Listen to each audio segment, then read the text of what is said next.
Welcome back to Aw Ship, a team building focused podcast. This is my fifth podcast as I launch into this new world.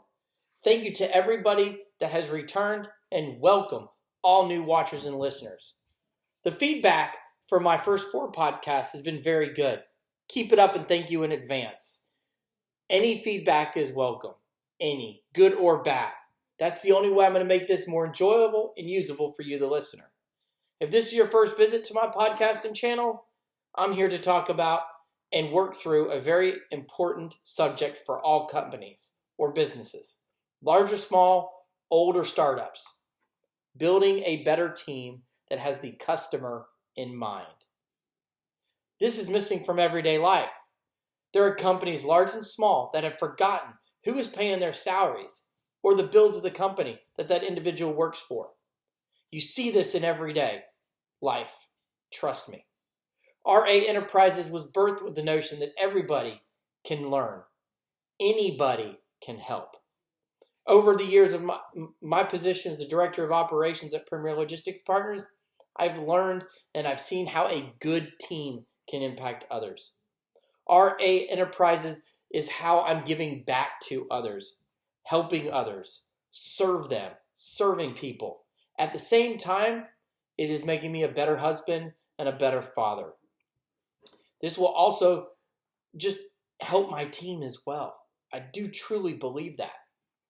Yes, I am in the freight industry, so a lot of the subject matter is from a 3PL or broker lens and perspective. But any company, any industry, big or small, should strive for a good team to support their customers and their clients. Within my operations team, I've sort of weaved in two different philosophies. There's a book, Raving Fans by Ken Blanchard, and the FIST philosophy as well, that is based on Pike's Place Fish Market in Seattle, Washington. That's sort of the groundwork for this podcast, is how the team can be built from the ground up to support your customers. Typically in this section of the podcast, I have something called Ripped from the Headlines. I don't have anything this week, to be honest with you. There's a lot going on, but nothing that really jumped out. But let's jump on into this week. And I want to talk about the FIST philosophy. This week at PLP, we were met with a lot of adversity. Unfortunately, a lot of our staff came down with COVID. It ran through the company like a warm knife through butter. Y'all, it was bad. But at the same time, we're not a very big brokerage, but we all work together to get through, get the job done. It got me thinking about just the different components of FIST philosophy. There's one in particular that really, just set it on fire for me this week. Choose your attitude. It's part of the FIST philosophy. They have four basic foundations to build off of. Attitude. So let's look at how that's defined. Attitude can be defined as a settled way of thinking or feeling about someone or something. Typically, one that can be reflected on one's behavior. Now, in the book, again, if you pick it up, it's a really quick read. It's not bad at all. But in here, it's defined as there is always a choice about the way you do your work, even if there's not a choice about the work itself. So that would pretty much mean you have a job, right? You go through, you just have a job to do itself. It doesn't choose that side of it. What do I mean? Well, this is more about an individual mindset that then drives and impacts the rest of the team. In our case, it was meant in filling in, covering, ducking and weaving, if you will. At the same time, doing tasks or processes we normally weren't doing. Why is that? We had several members of our team that had to take PTO or just couldn't work because they were, just not feeling well with COVID. Each of us had to choose our attitude to make sure that our customers were taken care of. As a company and a team, we were fractured. We were separated. But we still found a way to do it. Each day that I go to the office, in particular this last week and a half, I had a choice on having a good positive attitude. Or was I going to be poor, pitiful me? I say that a lot in my life. That poor, pitiful me, I'm sorry. I don't feel bad for you. Because we're all, given life. We've all given certain circumstances. And it's what you make of it. And that was true this week. Yes, there's the ebbs and flows of business, the ups and downs, the challenges, the wins, the losses throughout each and every day. But having a good attitude will cultivate a more productive and better service for your customers. Honestly, to me, it helps me to focus also on the business and improving and making our offerings better. Relook at SOPs, relook at different processes, look at terminology, look at templates that you have. The product you're putting together, is it a good product? Do you need to tweak it a little bit? It takes a team, it takes a village. Now, I don't want to get lost in the weeds here. I don't. But just think about your team, your department, or your company. We all actually do this daily. That's right, daily. We choose the mood or attitude while we commute to work.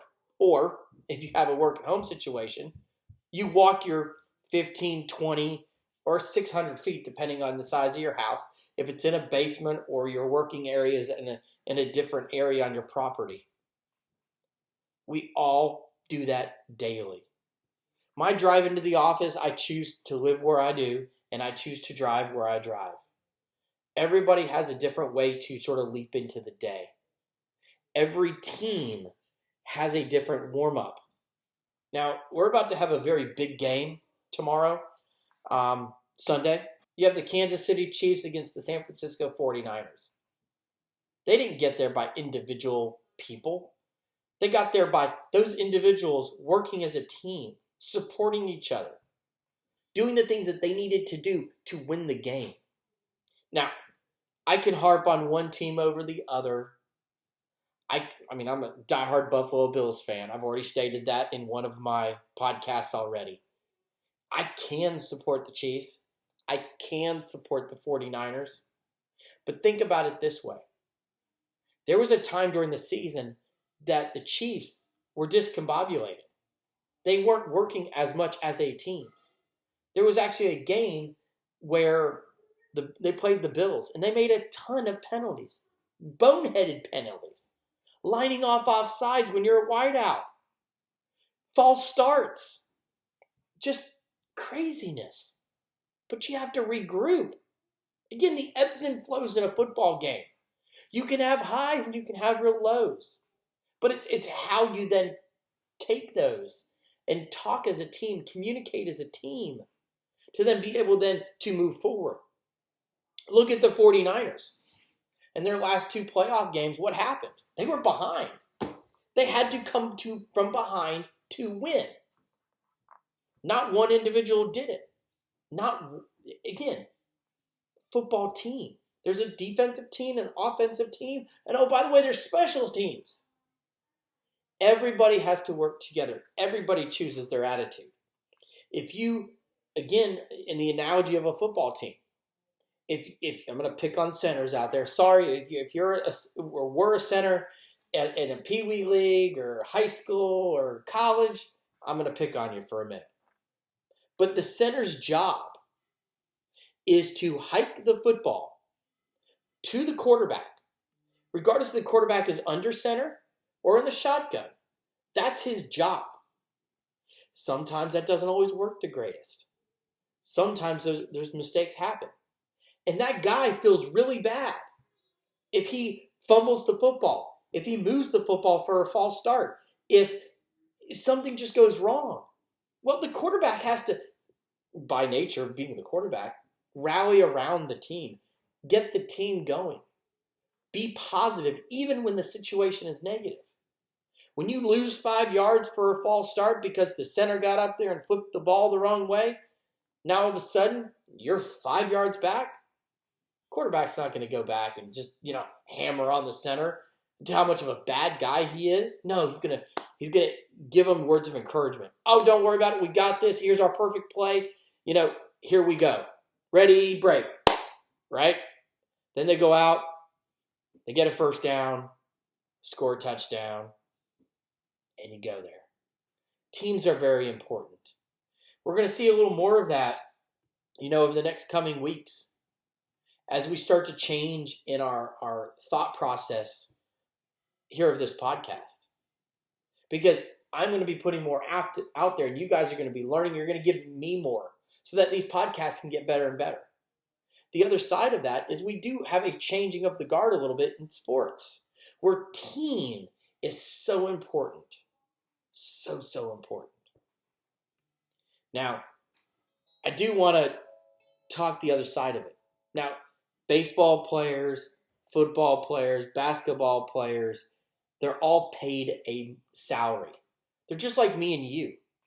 They are paid for their performance. They are paid for a product. They are paid for a solution. There's another side of serving. There's another side of support. There's another side of team. Think about volunteers for a minute. There are volunteers at a lot of events, sporting events, concerts, all of that kind of stuff.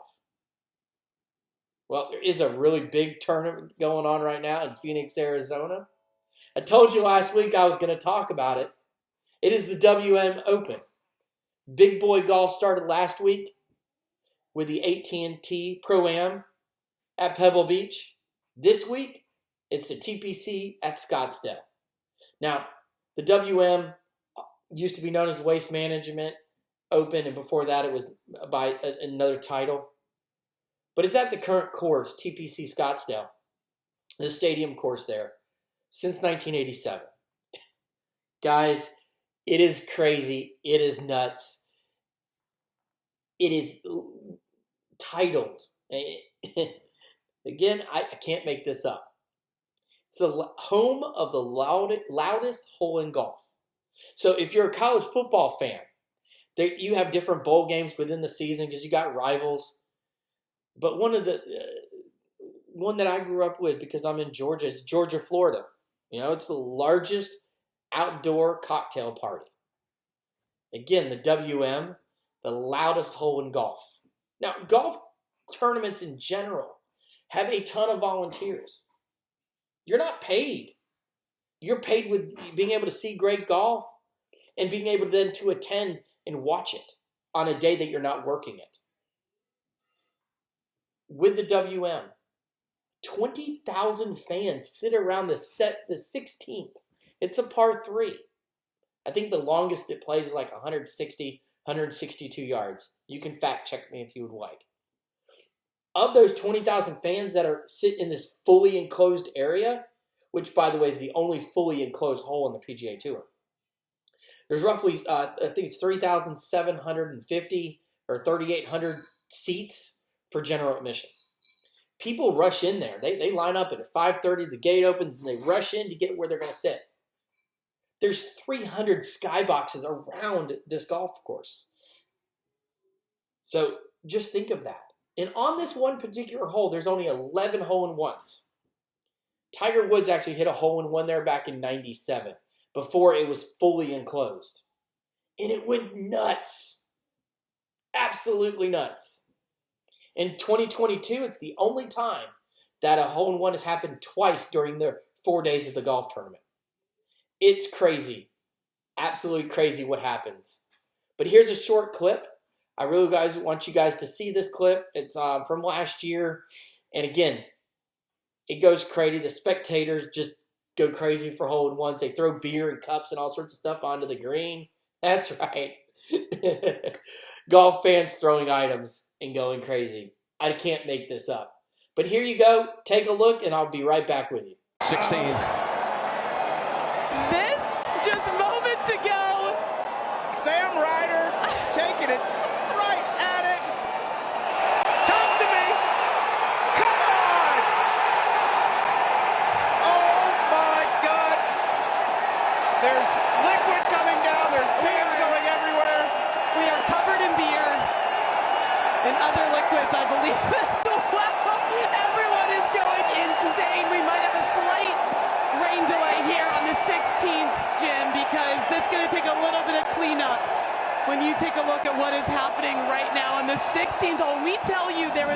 place like it, we mean it. Take one more look at this. Sam Ryder, 124 yards. We just talked about how going at it is so tough, but it is worth the reward right here.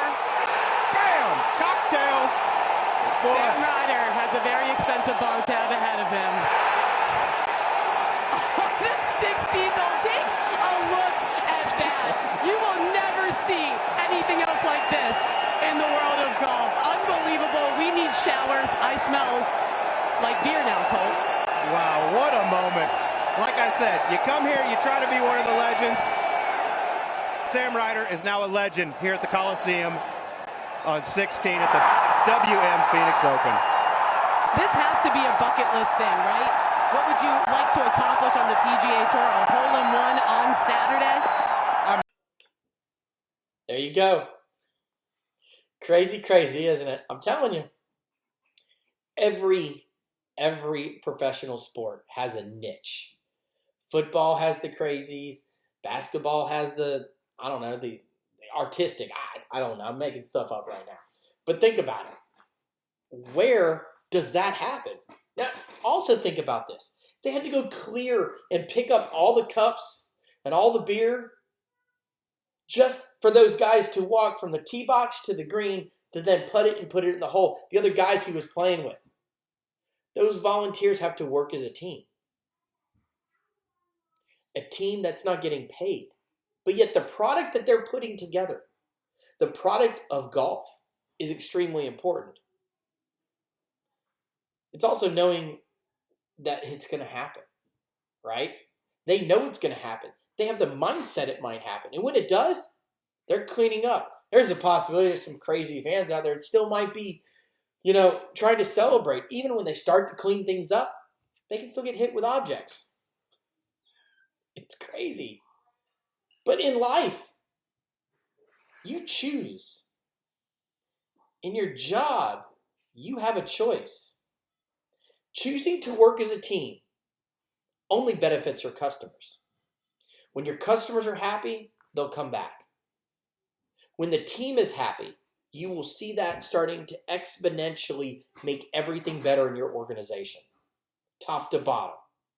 Good times and in bad times.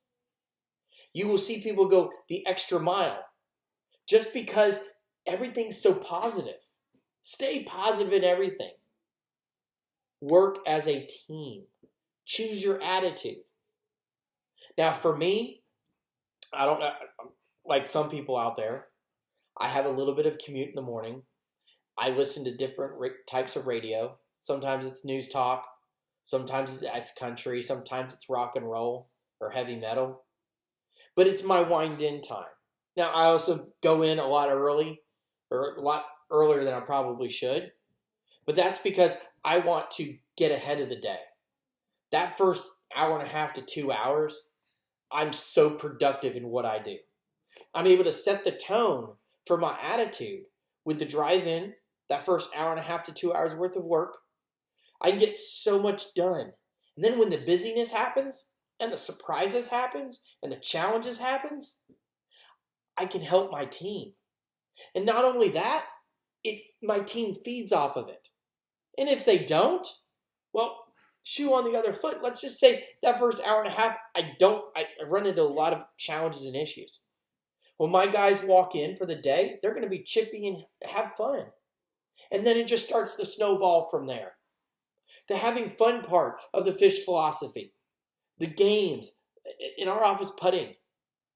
We have a little basketball goal. We're talking about getting a pool table.